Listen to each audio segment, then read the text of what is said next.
Hello and welcome to another episode of the Water Buy channel. First of all, I want to say thank you to all for subscribing and leaving comments in the comment section of my videos. It's really helpful in order to grow my channel and to have more discussions with you in the future. Today I'm talking about a topic that I ask myself a lot, whether it is worth to spend 4,000 instead of 400 euros, bucks, pound, you name it, for a watch. So here are some thoughts about it, and leave some comments below. We can start a discussion, and I want to hear your thoughts. So we have two watches here. I mean, this one, I have it on my channel. It's the Seiko Samurai Save the Ocean Dark edition. It's around 400 euros in retail, and the other one is my beloved Omega Speedmaster Professional Man on the Moon, which is around 4,000 euros. I mean, both of these watches can be purchased cheaper, but this is like a price that you can find on the internet if you look it up. So on the one hand, we have, arguments for this watch.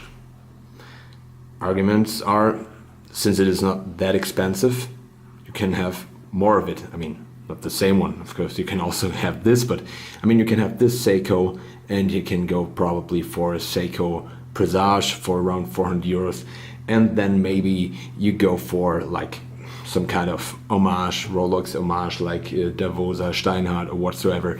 So you spend for three watches around 1,200 euros, which is, I mean, a little bit more than the third than you would pay for one of these.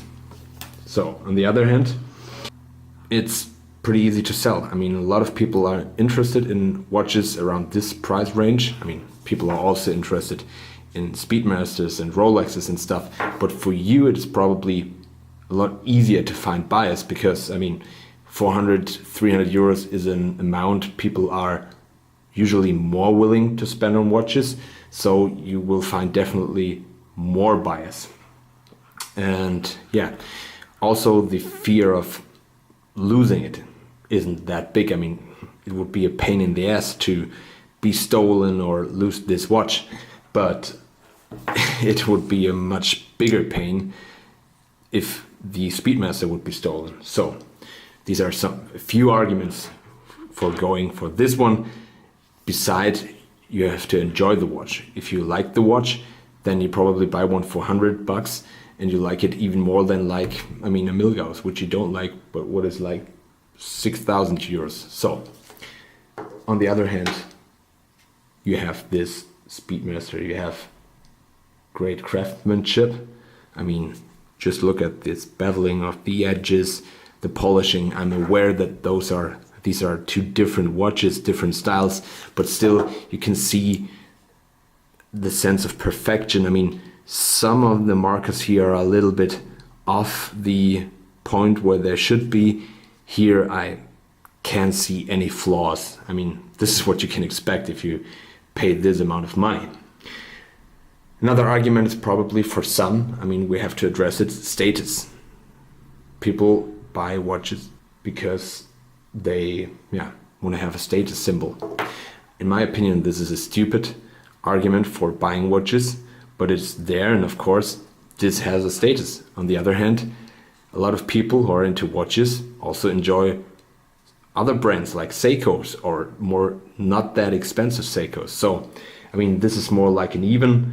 And the other thing is like the reward you get. I mean, you can reward yourself buying a watch around 400 euros, or you can reward yourself buying something way more expensive, and it makes a little difference. I mean, I really saved up for this watch, and it was a real joy actually to be able to purchase it, and it is something special to me. Maybe it's also the history behind this watch, but it's also something that has to do with the price. I mean, this is my personal truth to it.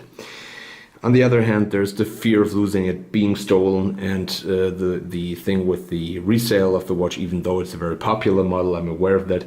So if you sum it up, we all know that the rational arguments are that you don't need a watch for 4,000 euros, 400 euros, or even 40 euros is just fine.